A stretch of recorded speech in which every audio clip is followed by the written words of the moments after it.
Que ton nom soit sanctifié. Et puis quoi? Que ton règne vienne. C'est là que je voulais que nous allions. Que ton règne vienne. C'est-à-dire que ton royaume vienne. Alléluia.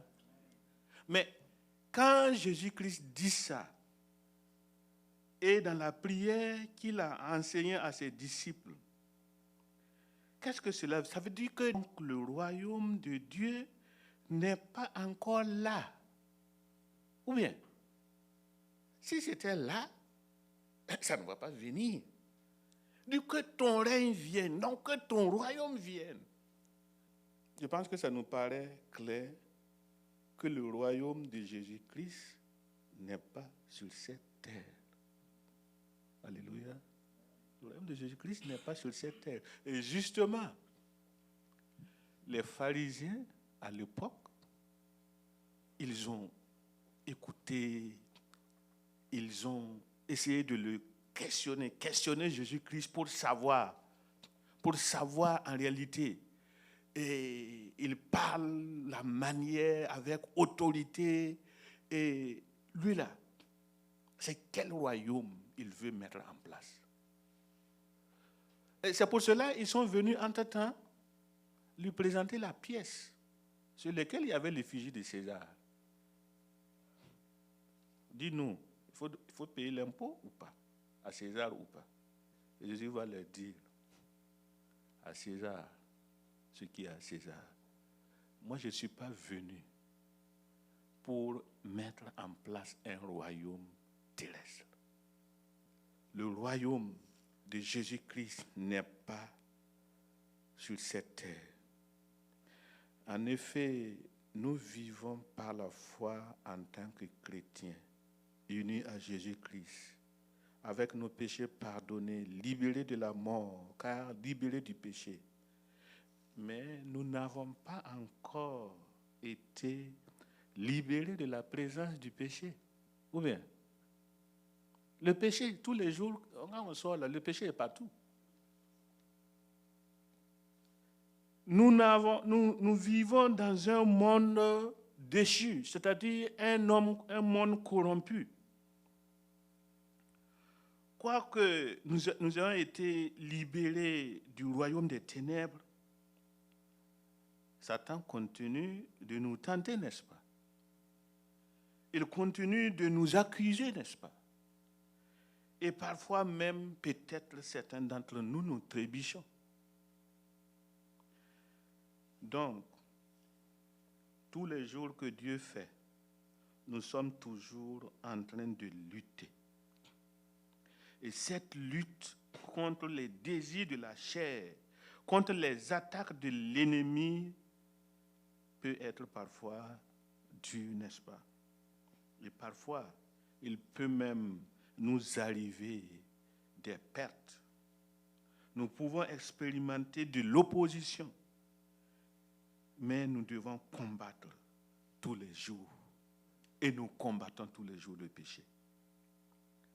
Mais la chose la plus importante, ce que nous devons nous rappeler, c'est que la bataille décisive et la victoire ont été gagnées à la croix et dans nos vies par Jésus-Christ. Et un jour, il va revenir dans sa gloire. Un jour, il va revenir dans sa gloire. Et ce sera le jour de la victoire définitive. Et ce jour-là, nous allons le voir face à face. Et parce que nous sommes plus que vainqueurs à cause de lui, lui qui nous a aimés. Alléluia. Quelle devrait être notre attitude? La vie du chrétien est une marche continue entre le tout est accompli et le pas encore. Par la foi en Jésus-Christ, nous avons la réconciliation avec Dieu. Mais nous ne sommes pas avec Dieu. D'accord? Par la foi, nous, par la foi en Jésus-Christ, nous avons la réconciliation avec Dieu. Mais nous ne sommes pas avec Dieu. Nous avons déjà le pardon de nos péchés. Mais nous ne sommes pas exempts de péché. Nous aimons Jésus-Christ, n'est-ce pas?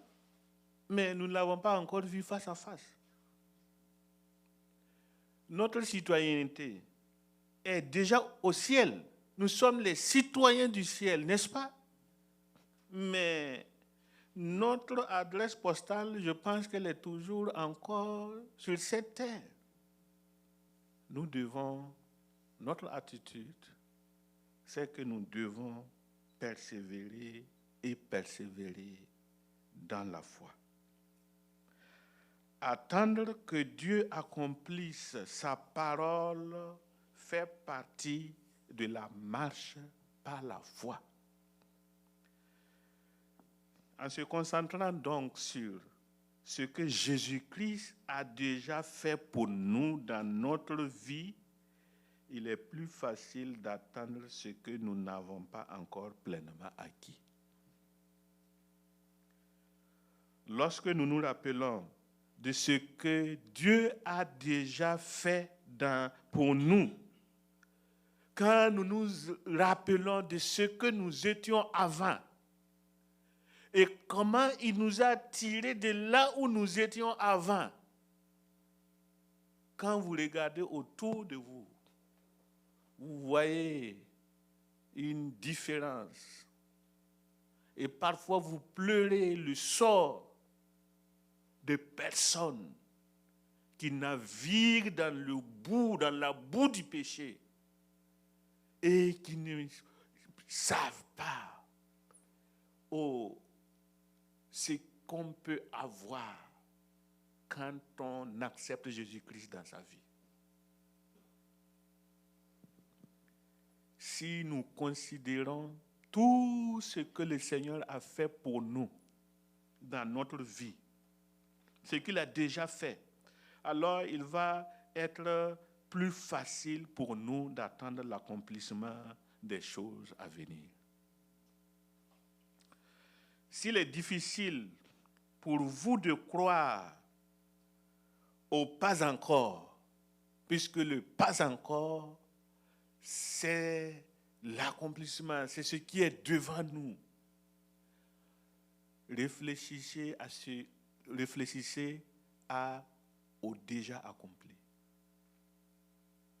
Alors, vous allez pouvoir mesurer la réalité et la sûreté des choses à venir, c'est-à-dire le pas encore.